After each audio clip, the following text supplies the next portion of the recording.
Assalamualaikum dan salam sejahtera. Selamat datang ke kelas Pendidikan Kesihatan tahun 5. Pada hari ini kita akan belajar tajuk keselamatan di bawah subtopik pengaruh rakan sebaya. Cikgu akan membimbing murid-murid untuk mengetahui pengaruh rakan sebaya dalam kehidupan seharian kita. Mari kita kenali sebenarnya apa itu rakan sebaya. Rakan sebaya ini adalah sekumpulan orang yang berada dalam lingkungan umur yang sama atau yang hampir sebaya antara satu sama lain.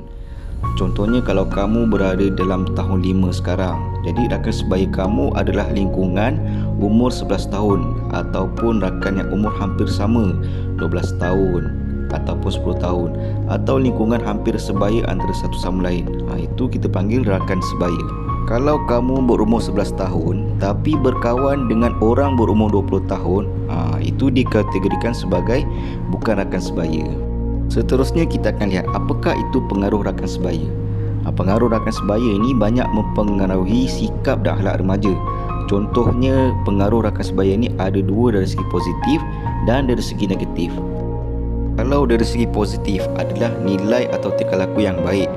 Tingkah laku positif ini buat orang suka dan selesa. Manakala segi pengaruh negatif ialah nilai atau tingkah laku yang buruk atau tidak baik. Pengaruh negatif ini kalau orang tengok pun orang tak suka, ianya berlaku. Seterusnya kita lihat apakah contoh-contoh pengaruh positif dan pengaruh negatif.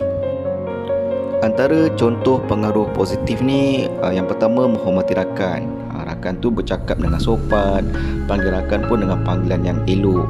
Yang kedua, rajin belajar. Yang ketiga, jujur. Contohnya kalau dia buat salah, dia mengaku. Yang keempat, menepati masa. Kalau kita berkawan dengan rakan-rakan yang mempunyai ciri-ciri positif ni, insya-Allah kita juga akan terpengaruh sama. Seterusnya kita lihat contoh pengaruh negatif. Antara contoh pengaruh negatif ialah yang pertama, membuli. Yang kedua, penting sekolah. Sanggup nak penting sekolah sebab nak pergi cyber cafe main game. Yang ketiga, menghisap rokok. Kita tengok rakan kita hisap rokok, kita pun teringin. Jangan sesekali mencuba untuk merokok. Yang keempat, penyalahgunaan bahan inhalan. Kita dah belajar tajuk inhalan ni sebelum ni. Bahan inhalan ni banyak yang menghayalkan seperti cat, gam, dakwat, liquid paper dan sebagainya. Jadi kalau ada rakan kita yang bersikap negatif, kita perlu menasihati mereka, dan jika tidak berlaku perubahan, maka lebih elok kita menjauhkan diri daripada mereka. Kini murid telah mengetahui pengaruh rakan sebaya dalam kehidupan seharian kita. Sekarang murid dikehendaki menjawab soalan pengukuhan yang cikgu berikan. Kita berjumpa lagi di kelas akan datang.